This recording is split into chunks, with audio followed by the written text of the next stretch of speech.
Following on the heels of the scientific revolution, the Enlightenment celebrated the power of human reason to make sense of the natural world, which undermined faith in our traditional religions.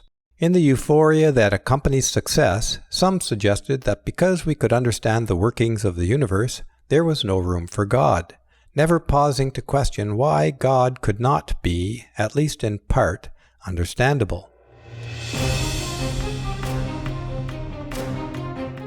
Even though this non-sequitur was rejected by most Enlightenment thinkers, it took root in the popular imagination and spawned atheism.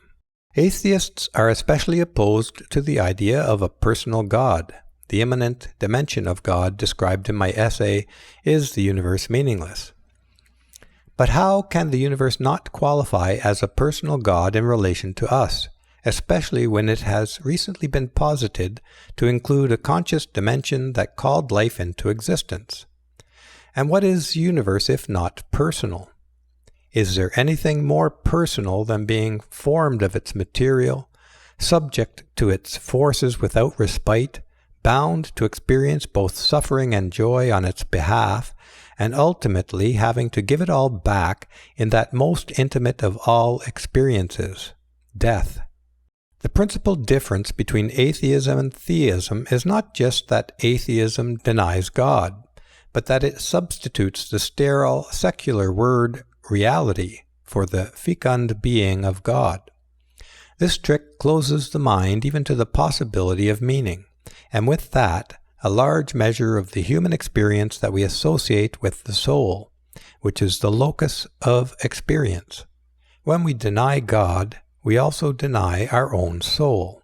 It matters not one whit if every detail of every traditional religion is proven impossible because they are all just models of God.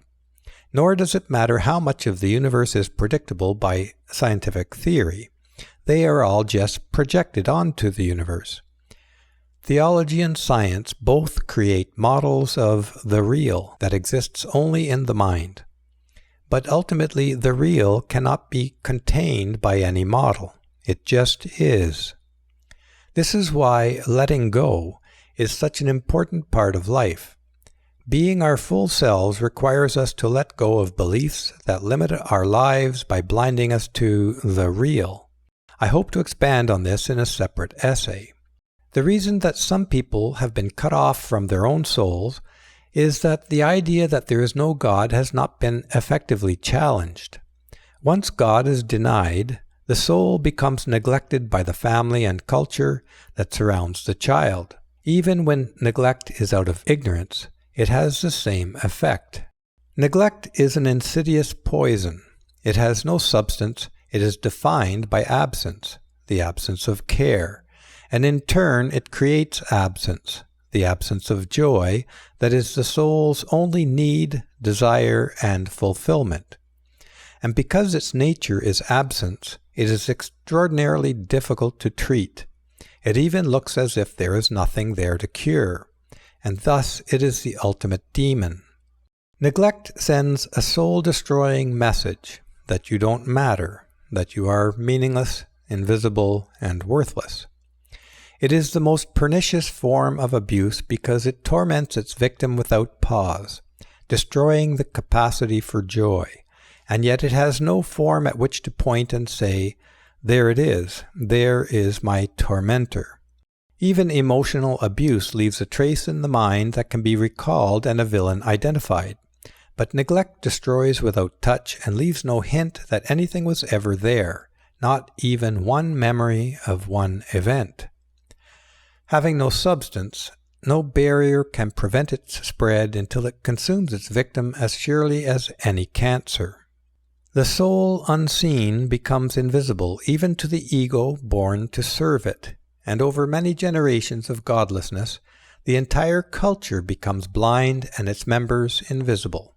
We become people devoid of meaning, trapped in our own ego's hallucination of reality, which for some is a fate worthy of the designation hell.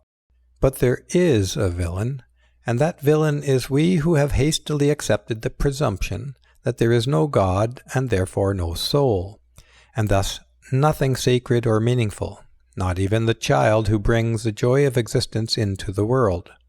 For most of my career as a scientist, I wondered why something as mundane as the pursuit of happiness was included in the United States Declaration of Independence. It seemed so subjective, which is a sacrilegious word to a scientist. But as important as science has become, it is the pursuit of happiness that proves to be the more profound. For happiness is found in the soul, and its import is captured by the biblical quote, "For what shall it profit a man if he shall gain the whole world and lose his own soul?" To put it another way, what could be worth the price of your happiness when, as Aristotle pointed out, your happiness is the deeper goal of every pursuit and is both the meaning and purpose of human existence? In my essay, Is the Universe Meaningless?, I wrote, "Joy is both the purpose and birthright of every living thing, and its absence is an indication that the soul has been bound and gagged within. The absence of joy should be seen as a symptom of an underlying illness with social, intellectual, and psychological components, and approached with an eye to curing it as one would want to cure any other disease. The disease in question is the denial of God and subsequent neglect of the soul. The cure begins by recognizing one another first as a soul and only then as an object, because we are both the material universe and a drop of its soul called into existence to experience joy." Atheism was born during the Enlightenment based on the presumption that because we could understand the universe, there must be no God. This was recognized as a non-sequitur by most philosophers of the period, but the idea still took root.